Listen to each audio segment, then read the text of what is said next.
네, 오늘 함께 살펴볼 성경 본문은 신명기 6장 6에서 7절까지입니다. 신명기 6장 6절, 7절에 기록된 하나님의 말씀을 낭독하도록 하겠습니다. 오늘 내가 내게 명하는 이 말씀을 너는 마음에 새기고 내 자녀에게 부지런히 가르치며 집에 앉았을 때든지 길을 갈 때든지 누워있을 때든지 일어날 때든지 이 말씀을 강론할 것이며. 아멘. 네, 오늘 읽기 설교 후에는 시편 119편 16, 17, 18절을 이어서 부르도록 하겠습니다.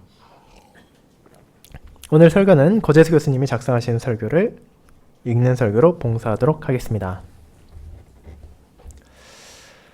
사랑하는 주 예수 그리스도 안에 있는 형제 자매님들, 오늘 설교 본문은 신명기 한 부분으로 정확하게 말하자면 하나님의 명령에 대한 것입니다. 우리는 이 본문을 가지고 하나님의 계명을 지키는 문제에 대해 생각해 보게 됩니다. 왜냐하면 이 하나님의 계명이란 주제를 두고 많은 논란들이 이어지고 있기 때문입니다. 이 설교가 작성된 1980년대에도 이미 많은 사람들이 성경에 기록된 명령들이 신자들에게 있어서 더 이상 유효하지 않다고 말합니다. 그들은 예수 그리스도께서 우리를 죄에서뿐만 아니라 율법에서도 해방시켰다. 기독교인에게는 하나님의 한 명령만이 남았을 뿐인데 그것은 사랑이고 우리가 사랑의 명령을 지키기만 한다면 다른 계명을 지킬 필요도 없으며 참된 기독교적 자유는 기독교인들이 이제 다른 계명들을 지킬 필요가 없다는 것을 의미한다고 주장하기까지 합니다. 그런데 이런 주장이 잘못되었으면 분명합니다. 예수 그리스도께서 하나님의 계명을 완전하게 성취하신 후 그분께서는 죽으시고 부활하신 후에도 율법이 계속되었기 때문입니다. 예를 들어 신약의 서신서들에는 다양한 명령들이 가득 차 있는 것들을 보게 됩니다. 신앙생활에 여러 문제들의 올바른 지침을 주는 계명들이 있습니다. 신자들의 생활에서 하나님을 향한 사랑, 이웃을 향한 사랑은 결국 하나님의 명령을 지키는 것으로 보여져야 한다고 말하기 때문입니다. 그것을 여러분은 로마서 13장 8에서 10절 같은 다양한 본문들에서 볼 수 있습니다. 그렇다면 이제 다른 문제가 떠오릅니다. 그것은 우리가 그런 하나님의 명령을 지켜야 한다면 그것을 어떻게 지켜야 하는지에 대한 문제입니다. 우리가 율법을 지킨다면 복음을 무시하는 것이 되지 않습니까? 율법과 복음의 관계에 대한 문제는 신자의 생활의 핵심적인 사안입니다. 가령 우리가 율법과 복음을 분리시켜버린다면 하나님께서 주신 법은 우리에게 무거운 짐이 되고 하나님의 구속사역과는 전혀 별개의 것이 되고 맙니다. 그러나 우리가 살펴볼 것은 하나님의 명령이 그분의 구속사역과 관련된다는 사실입니다. 그분은 구원하여서 명하시기에 그 명령을 지키는 것은 신자의 생활에 선한 영향을 끼칩니다. 그와 같은 내용을 전하는 오늘의 본문을 하나님의 명령은 하나님의 구원사역에 근거합니다 라는 제목으로 전하며 그렇게 그분의 명령이 우리의 마음에, 우리의 자녀들의 그리고 우리의 대화에도 영향을 미쳐야만 한다는 것을 세 가지 대지로 나누어 살펴보도록 하겠습니다. 먼저 첫 번째, 우리 마음에 그런 하나님의 명령이 영향을 미쳐야 한다는 것을 살펴보겠습니다. 형제자매 여러분, 오늘 본문의 역사적인 배경을 잠시 떠올려 보시기 바랍니다. 이스라엘 백성들은 40년의 세월을 광야에서 보냈고 마침내 약속의 땅 가나안으로 다시 향하고 있습니다. 하지만 모세는 그들과 함께하지는 못하게 되었습니다. 그는 공적으로 하나님께 범죄하였기에 이스라엘이 가나안에 들어가기 전에 죽을 것이기 때문입니다. 그 사실을 하나님께서는 모세에게 숨기지 않으셨고 모세 역시 자신의 죽음이 다가오고 있다는 것을 알고 있었습니다. 그렇게 모세는 그 시간이 찾아오기 전 자신에게 해야 할 일이 남았다고 생각했습니다. 그것은 다른 무언가가 아닙니다. 하나님께 40년 동안 그를 통해서 이스라엘 백성들에게 계시하신 진리를, 복음을, 은혜를, 공의를 마지막으로 한 번 더 자신의 사랑하는 형제 자매들에게 가르치는 것입니다. 그래서 모세는 죽기 직전에 자신의 백성들을 모아놓고 그들에게 아주 긴 설교를 했습니다. 신명기는 바로 그런 설교의 내용입니다. 모세가 마지막으로 하나님의 말씀과 사역을 요약해서 백성에게 가르친 것입니다. 본문에 나오는 오늘 내가 내게 명하는 이 말씀이 바로 그것을 가리킵니다. 모세가 가리키는 것은 신명기의 내용입니다. 그리고 신명기의 대부분은 하나님의 명령이고 모세는 바로 그것을 그 형제 자매들에게 전하고자 하는 것입니다. 그렇다면 하나님께서 이 모든 규칙을 언제 이스라엘 백성에게 주셨습니까? 이스라엘 백성이 해방되기 전 애굽에서 종되었던 집에서 살고 있던 때 그것을 주셨습니까? 아닙니다.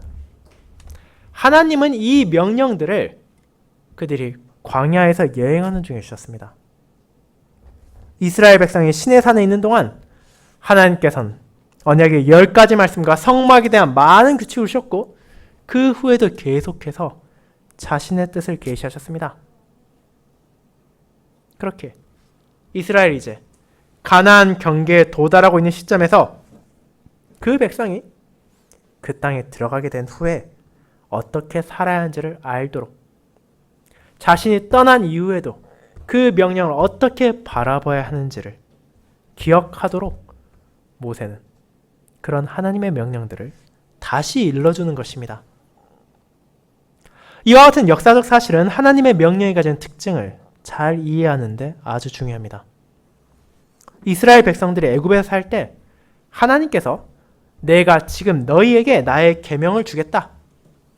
이 명령들을 모두 완벽하게 지킨다면 내가 너희를 해방시켜 줄 것이다 라고 말씀하셨더라면 하나님의 율법은 해방의 조건이 되었을 것입니다. 그 경우 이스라엘 백성은 먼저 자신들의 힘으로 율법을 다 지켜야 하고 그 후에야 해방을 얻을 수 있었을 것입니다. 하지만 감사하게도 하나님께서는 그렇게 하지 않으셨습니다. 만약 그들의 구원의 조건이 율법의 온전한 순종이었다면 이스라엘 백성은 영원히 애굽에서 빠져나올 수 없었을 것입니다. 이스라엘 백성은 단 한 번도 하나님의 법을 완벽하게 지키지 못했기 때문입니다. 그런데 하나님께서는 다르게 행하셨습니다. 곧 그 백성들이 그분의 법을 온전히 지키지 않았음에도 불구하고 그들을 해방시키신 것입니다. 그들의 해방, 그들의 구원은 하나님의 은혜와 자비였습니다. 그 백성은 그런 자유를 얻은 후에 하나님의 율법을 받았습니다.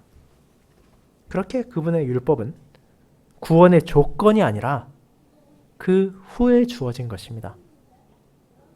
그리고 하나님께서는 계속해서 이런 방식으로 행하셨습니다. 예를 들어 그들의 구원자인 약속된 메시아 예수 그리스도의 오심에 있어서도 이스라엘 백성에게 하나님께서 너희가 완벽하게 나의 계명을 순종한다면 메시아를 보내겠다고 말하셨습니까? 실제로 유대인들 중에 몇몇 랍비들은 그렇게 생각하기도 했습니다. 그들은 만약 우리 모든 백성들이 이스라엘이 단 하루라도 완벽하게 하나님의 명령을 지켜낸다면 그때 메시아가 오실 것이라고 가르치기도 했습니다.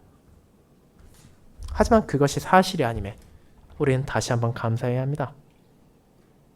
이스라엘 백성들은 가나안 땅에서도 하나님의 뜻을 온전히 순종하지 못했으며 순종하려고 하지 않았기 때문입니다. 그럼에도 그들이 하나님의 뜻을 완벽하게 행하지 않았음에도 하나님께서는 메시아를 보내셨습니다. 인간이 율법을 온전히 순종하지 못했음에도 예수님은 구원 사역을 이루셨습니다. 그리고 그런 예수님께서는 마태복음 5장을 비롯한 여러 본문을 통해 자신의 백성들이 하늘에 계신 아버지의 뜻에 따라 그분의 가르침을 지키며 살아야 한다고 말씀하신 것입니다. 그와 같은 한 민족, 언약 백성 전체에 있어서만이 아니라 우리들 개개인의 구원에 있어서도 하나님의 명령을 지키는 것이 구원의 전제 조건이 아닙니다. 하나님께서는 우리를 향해 내가 이 모든 계명에 완벽하게 순종한 뒤에야 독생자를 통해 주어진 구원을 받을 수 있다고 말하지 않으십니다. 이 얼마나 감사한 일입니까? 만약 그것이 우리에게 요구되었다면 우리 중 누구도 감히 구원을 요구할 수도 받을 수도 없을 것이지만 하나님께서는 정반대로 행하셨습니다. 그분께서는 우리에게 구원을 약속하시고 그 구원을 받은 자로서 우리를 향해 그분의 뜻에 따라 살아가야 한다고 말씀하시기 때문입니다. 그렇게 구원의 약속을 받은 자에게 하나님의 법이 제거되는 것이 아닙니다. 우리는 그 구원의 약속 안에서 하나님의 뜻에 순종하기 때문입니다. 애굽에서 해방된 이스라엘은 광야에서 하나님의 율법을 배워야 했습니다. 그와 같이 그리스도의 구원을 받은 우리는 하나님의 뜻에 순종하는 법을 배워야 합니다. 그렇게 하나님의 명령에 따르고자 하는 것은 구원의 결과입니다. 그리고 이런 일은 오늘 본문에서 나오는 하나님의 명령을 지키는 방식에서 결정적인 영향을 줍니다. 모세는 이제 백성들에게 오늘 내가 내게 명하는 이 말씀을 너는 마음에 새기라고 말합니다. 여기에 말하는 새기라는 표현은 더 정확하게 말하자면 있다, 두다라는 동사로서 그 말씀을 너희 마음에 두라는 것입니다. 그래서 백성들은 하나님의 율법을 그들의 마음에 두어야 했습니다. 물론 그것은 그 계명을 잘 알아야 하고 기억해야 한다는 지식의 영역을 포함하고 있습니다. 하지만 우리가 무언가를 마음에 둔다는 것은 단순한 지식을 넘어서는 것입니다. 그 마음이 율법에 일치함을, 그 마음에 둔 하나님의 명령이 그들의 삶에 나타나야 한다는 것을 가리키고 있기 때문입니다. 그렇게 하나님의 율법이 그들의 마음에 확신 속에 자리 잡아야 하고 그들의 삶이 되어야 한다는 것을 모세는 전하고 있는 것입니다. 본문의 바로 앞선 구절이 그 사실을 잘 보여줍니다. 너는 마음을 다하고 뜻을 다하고 힘을 다하여 내 하나님 여호와를 사랑하라. 신명기 6장 5절입니다. 곧 하나님의 명령을 순종하는 자세는 어때야 하는지 모세는 전하는 것입니다. 그것은 그분을 향한 사랑 안에서 자연스럽게 우러나오는 것입니다. 그럼에도 어떤 사람들이 이에 대해 이런 방식으로 생각하기도 합니다. 우리는 하나님의 명령을 지켜야 하지만 그것은 외적으로 드러난 행동에서 보여지면 끝이라고 말입니다. 이렇게 생각하는 사람들은 율법의 한계 안에서 자신의 행동을 다스리기 위해 부단히 노력하기도 합니다. 불신자들이 그들의 신을 그렇게 섬기기도 합니다. 그들은 신경을 써서 그 종교의 의식들을 지키고 요구된 행동들을 다 하기 위해 노력하기도 합니다. 하지만 그 안에 그들의 마음이 들어있지 않습니다.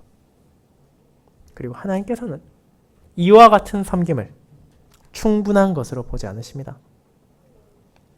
외적인 순종, 겉으로만 나타나는 순종은 하나님께서 원하시는 것이 아니기 때문입니다. 모세는 그 백성들을 향해 그들의 순종이 마음에서 나와야 한다고 전합니다. 물론 외적인 순종이 당연히 필요하지만 그것은 그들의 내적인 사랑, 자발적인 기쁨에서 나와야 하는 것이며 그에 따라서 우리의 겉모습만이 아니라 우리의 안에 있는 마음까지도 하나가 되어서 하나님께 바쳐져야 한다고 전하는 것입니다. 그리고 이것을 하나님의 구원 사역과 연결하면 우리는 이해할 수 있습니다. 하나님께서는 죄인인 백성을 애굽에서 해방시키심으로 그들에게 사랑을 보여주셨습니다. 그분께서는 이에 대한 응답으로 다른 무언가가 아니라 그들의 사랑을 요구하셨습니다. 그런 하나님께서 우리에게 그분의 사랑을 보다 명백하게 또다시 보여주셨습니다. 그분께서는 자신의 독생자를 우리의 구원을 위해 보내주심으로 또다시 먼저 놀라운 사랑을 베푸셨습니다. 그렇기에 그분께서는 이제 그 모든 사랑을 받은 이들에게 전심으로 정말 마음으로 그분을 사랑할 것을 요구하시는 것입니다. 그렇게 그리스도인들의 순종의 특징은 하나님의 구원 사역에서 유래되는 것이 있습니다. 하나님께서 사랑으로 우리를 구원하셨기에, 사랑으로 먼저 우리에게 나오셨기에 우리는 마음을 다한 사랑으로 하나님께 나아가며 순종으로 화답하는 것입니다. 사랑하는 형제자매 여러분, 그럼에도 우리는 종종 하나님의 율법과 우리의 순종의 관계를 잘못 생각하기도 합니다. 우리는 하나님의 법을 나의 삶에 주어진 무거운 짐으로 여기기도 합니다. 마치 하나님의 율법이 내가 할 수 있는 것들을 제한하는 것처럼 생각하기도 한다는 것입니다. 예를 들어 안식일에 대한, 주일에 대한 제4계명을 그런 방식으로 접근한다면 구약이나 신약의 성도들이 하나님의 율법을 바라보며 그 율법이 나의 삶을, 나의 가능성을 제한한다고, 내가 주일에 할 수 있는 수많은 것들을 다 포기하게 한다고 여길 수도 있을 것입니다. 하지만 그런 방식의 율법을 바라보는 것은 신자의 자세가 아니라 모든 것을 이익으로, 자신의 편의로 바라보려 하는 세상의 방식이라는 것을 우리는 기억해야 합니다. 율법에 관한 올바른 견해는 하나님께서 우리에게 그분께서 내게 주신 이웃들을 사랑하는 가능성을 보여준다는 데 있습니다. 율법이 금하는 것은 하나님과 이웃을 사랑하는 것을 막는 행동들입니다. 그로 인해 우리는 하나님의 명령으로 불만을 가지거나 불평해서는 안 됩니다. 도리어 우리는 그런 하나님의 율법에 감사해야 합니다. 왜냐하면 하나님께서는 율법을 통해 어리석은 우리들에게 사랑의 길을 구체적으로 보여주시기 때문입니다. 그렇게 제4계명은 우리에게 하나님을 섬기는 길과 이웃을 위해 쉬는 날을 주는 방식을 제시하는 것입니다. 이와 같이 하나님의 계명은 우리에게 사랑을 구체적으로 드러내게 합니다. 우리의 순종이 정말로 하나님의 구원 사역과 관련되어 있다면 우리는 그 말씀을, 그 명령을 우리의 마음에 두고 우리의 행동으로 그분의 복음이 이 땅에 드러나게 할 것이며, 또 그런 주님의 명령을 또 우리의 자녀들에게도 마땅히 가르쳐야 할 것입니다. 그것이 두 번째, 하나님의 명령은 우리 자녀들에게도 영향을 미쳐야 한다는 두 번째 대지로 이어집니다. 성도 여러분, 모세는 이어서 이스라엘 백성들이 하나님의 말씀을 부지런히 그들의 자녀에게도 가르쳐야 한다고 말합니다. 이는 이스라엘 백성의 성인들만, 다 큰 어른들만 그 율법을 마음에 두는 것으로는 충분하지 않다는 것입니다. 그들은 그 모든 하나님의 명령을 자녀들에게도 가르쳐야 하는 소명이 주어졌습니다. 그리고 이 또한 하나님의 구원 사역과 관련되어 있습니다. 하나님께서 그분의 백성을 애굽에서 해방하실 때를 다시 한번 생각해 보시기 바랍니다. 그분께서 당시 어떤 사람을 애굽에서 건져내셨습니까? 장성한 선인들만 거기서 건지셨습니까? 그렇지 않습니다. 말도 하지 못하고 걸을 수도 없는 갓난아이를 포함하여 어린 자녀들, 청년들까지도 포함한 모든 이스라엘 백성들을 그분께서는 자유롭게 하셨습니다. 하나님께서는 이스라엘의 백성의 자녀들도 해방시키셨습니다. 그들도 언약 백성에 속하였고 그들도 하나님의 백성이기 때문입니다. 그렇기에 부모들은 그들의 자녀에게도 세심한 주의를 기울여야 합니다.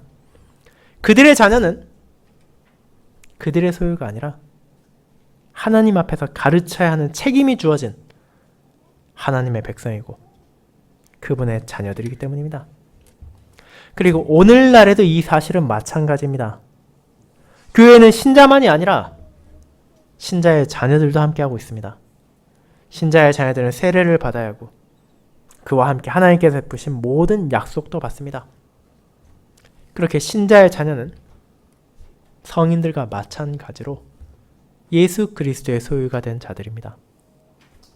그렇게 부모들은 자신의 자녀들에게 그리스도의 구원을 설명해야 하고 그들에게 크신 은혜를 베푸신 하늘 아버지께 어떤 방식으로 순종해야 하는지, 감사해야 하는지를 가르쳐야 합니다. 그리고 이 부분에 있어서 두 가지 위험을 떠올릴 수 있습니다. 첫째로, 부모들이 기독교 교육에 관심을 가지지 않는 것입니다. 이 말은 그 자녀들의 기독교적 교육에 있어 모든 책임을 교회에 맡겨버린다는 것입니다. 마치 학교에서 세상을 살아가기 위한 교육을 받듯이 교회의 직분자들, 특별히 목사가 자녀들의 종교적 교육을 모두 시킬 것이라는 생각이 반로입니다. 그런 생각을 하게 된다면 자녀들과 집에 있을 때 하나님과 믿음에 대해 말할 필요를 느끼지 못하게 될 것입니다. 집에서는 부모들이 피곤하다는 이유로 휴식을 취하고 또 자녀들은 공부를 해야 된다는 이유로 방에 들어가서 이 하나님의 구원에 대해 서로 대화를 나누지 않게 된다는 것입니다. 이것이 얼마나 잘못된 생각입니까? 신자의 자녀들은 하나님의 언약 백성이고 그들의 주인이신 하나님을 알아야 하며 그분께 순종하기를 배워야 합니다.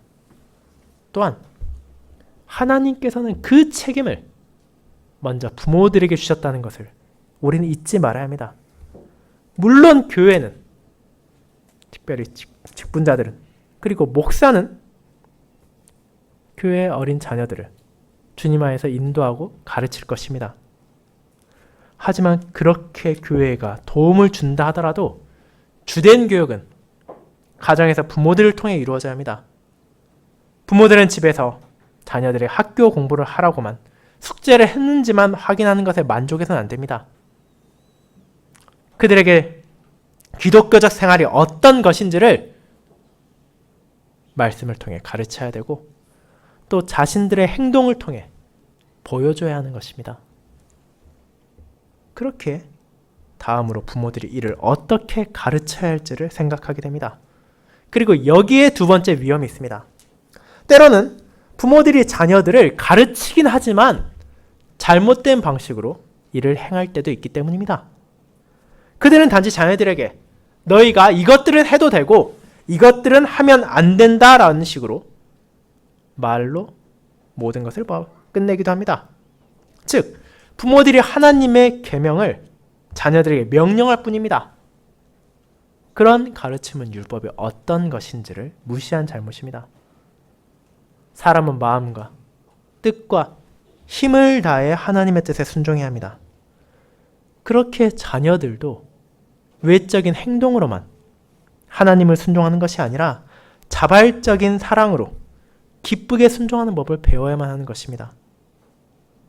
그것이 어떻게 가능합니까? 우리가 불로써 불을 붙이듯이 사랑은 오직 사랑으로만 일으킬 수 있습니다. 자녀들이 하나님을 사랑하고 그분의 뜻에 기꺼이 순종하기를 바란다면 부모들은 그런 하나님의 사랑을 보여주는 성경을 부지런히 가르쳐야 하고 또 자신들의 말과 행동을 통해서 그런 사랑으로 살아가는 사람의 모습을 어떠한지를 보여주고 또 자녀들에게 베풀어야 할 필요가 있습니다. 만약 부모들이 말씀과 자신의 삶이 분리된 상태를 증거한다면 아무리 자녀들에게 너희가 이것을 해야 되고 이것을 하지 말아야 된다고 말한다 하더라도 정작 그 부모의 삶이 그렇지 않다는 것을 보여줌으로써 그 자녀들로 하여금 하나님의 말씀에 의심을 하게 하고 하나님의 사랑에 의구심을 품게 하며 결국 더 나아가 하나님의 말씀에 순종하는 법을 오해하게 만들 수 있기 때문입니다. 결국 자녀들 역시 그런 부모의 길을 따라갈 것입니다. 그렇게 다시 한번 주일의 예를 들어보자면 부모들은 그저 자녀들에게 주일은 교회에 가기만 하면 된다고 말해서는 안 됩니다. 그들에게 먼저 전해야 할 것은 하나님께서 너희를 포함하여 그분의 자녀를 구원하기 위해 독생자를 보내셨고 그렇게 우리는 기뻐하는 마음으로 주일에 교회에 나아가 그런 구주의 말씀을 듣고 그분의 가르침을 마음에 두는 것이라고 가르치는 것입니다. 그리고 그 가르침을 자신들이 기꺼이 교회에 나아가고 즐겁고 감사하게 예배드리는 모습으로 증거해야 하는 것입니다. 그와 같이 신자의 부모의 소명은 자녀들이 마음을 다해 하나님과 이웃을 사랑할 수 있도록 가르치고 인도하며 또 자신을 통해 증거하는 것입니다. 그리고 그것은 이제 우리의 대화를 통해서도 나타나게 될 것입니다. 그리고 세 번째, 하나님의 명령은 우리 대화에 영향을 미쳐야 합니다 라는 것으로 이어집니다. 여러분, 마지막으로 모세는 어떻게 말합니까? 집에 앉았을 때든지, 길을 갈 때든지, 누워있을 때든지, 일어날 때든지 이 말씀을 강론하라고 말합니다. 즉, 하나님의 백성은 그분의 가르침을 계속해서 말해야 한다는 것입니다. 집안에서 휴식을 취할 때도 그것을 말하고 묵상해야 합니다. 길을 갈 때에도 하나님의 명령을 생각하며 자신이 어떻게 그에 순종할 수 있을지를 떠올려야 합니다. 그리고 만약 그 길을 다른 누군가 동행한다면 그들과 하나님의 뜻에 대한 대화를 나눠야 합니다. 그뿐 아니라 누워있을 때나 일어날 때나 계속해서 하나님의 말씀이 자신의 중심에 있어야 합니다. 언제, 어디에, 누구와 있다 하더라도 하나님의 말씀이 우리의 입에서 나와야 한다는 것입니다. 모세의 이 말은 전도나 선교를 가리키는 것이 아닙니다. 신명기의 문맥에 나오는 집에서 함께하는 사람이나 길에서 만나는 사람들은 모두 그들의 형제 자매이고 언약 백성이기 때문입니다. 물론 우리가 불신자들과 하나님의 뜻에 대해 이야기하는 것은 선한 일이고 필요한 것이지만 여기에서 모세가 말하고자 하는 것은 그것이 아니라 특별히 신자들 간의 대화에 있어 하나님의 말씀이 중심이 되어야 한다는 것을 가리키는 것입니다. 그리고 이를 할 수 있는 근거 역시 다른 데 있지 않습니다.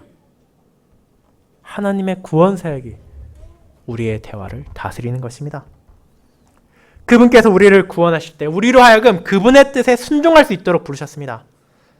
우리는 그에 대한 응답으로 집안에서만이 아니라 집 밖에서도, 회사에서도, 학교에서도 자신의 소명을 임할 때에도 하나님의 구속사역을 드러내야 합니다. 내가 직장에서, 학교에서 어떻게 일을 할 수 있는지에 대한 사안을 다른 신자들과 또 건전하게 논의할 필요도 있습니다.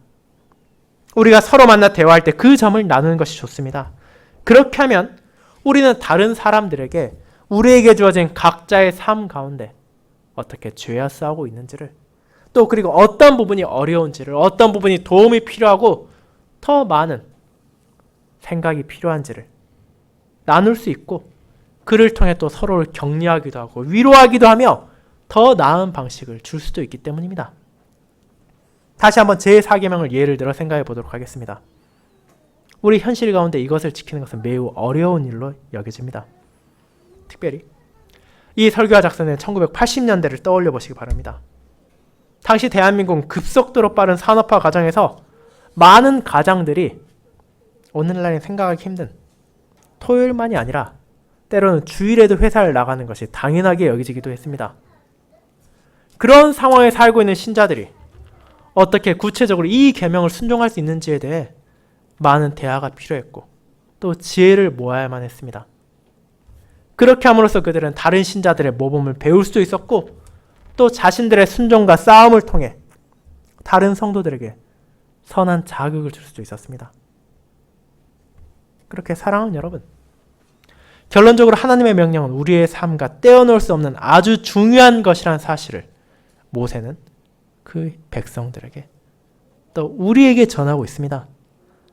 하나님의 계명이 우리의 마음에 두어져야 하고 우리의 자녀들에게 가르쳐져야 하며 우리의 모든 대화의 중심이 되어서 결국 그분의 구원이, 그분의 은혜가 충만하게 드러나야 합니다.